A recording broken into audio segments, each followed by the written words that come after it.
Welcome to the real world. Whoa! Mortgage your house and buy Bitcoin with free air. There's no second best, okay? GM. GM. Today is Tuesday.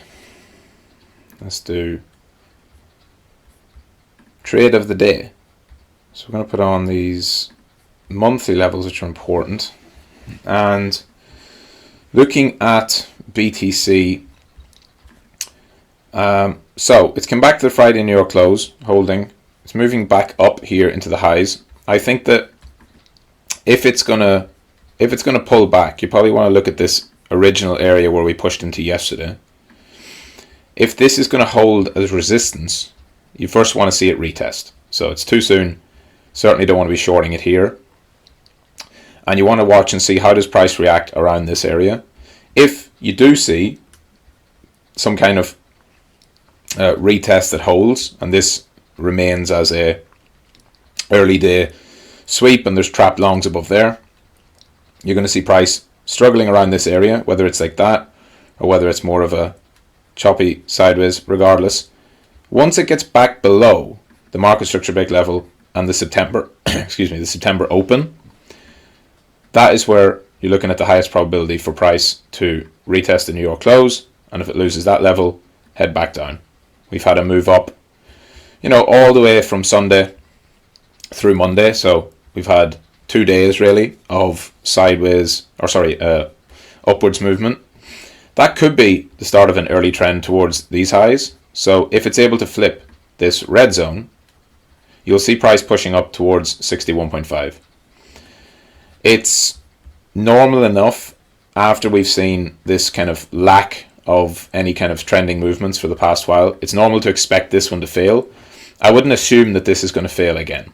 This very well could be a trend move that's going further. We've seen a decent reversal here, right? It was reversed off the lows. That was an engulfing candle yesterday.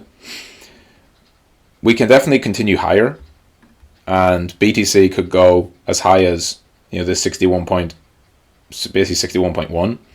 Currently, it's into the bands and it's rejecting off them as we speak. So if it finds more resistance and starts to roll over, you're looking at it to go down towards the lows, probably sweep out those lows. If it goes higher, you've got a gap up towards this retest of this breakdown point, and which also coincides with July's monthly open.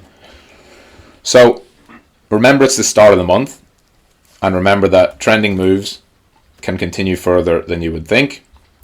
On a 1 hour basis, it's moving up and holding the 1 hour bands pretty well. And on a 4 hour, I think the 4 hour is the clearest indication of this next trend direction.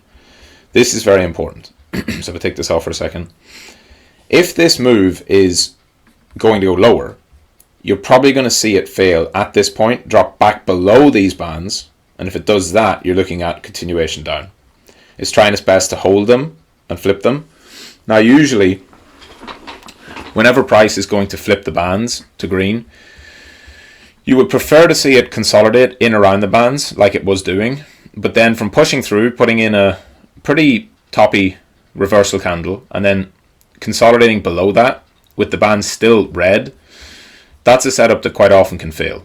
You want to see price moving up and consolidating and pushing above these highs without as much weakness, I would say. So I would lean towards this move being one that can move back down, but until you see some kind of retest, I would not be in a rush to short this.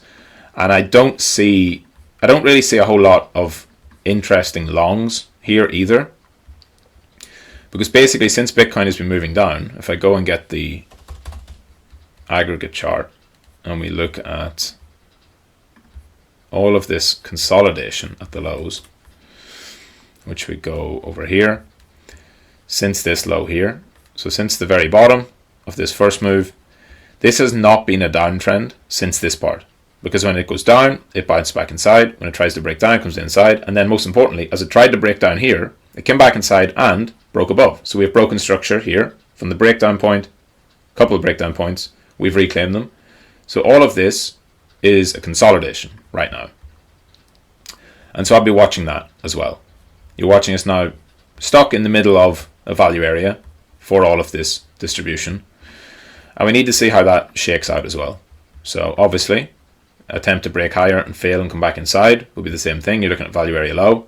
If it comes to value area low, is it going to hold or is it going to lose? And if it loses that value area low, that's where you're looking at potential for a lower move. This also aligns with what I mentioned on daily levels. If we get out above these highs, then we go for that high. So we're trapped in the middle here.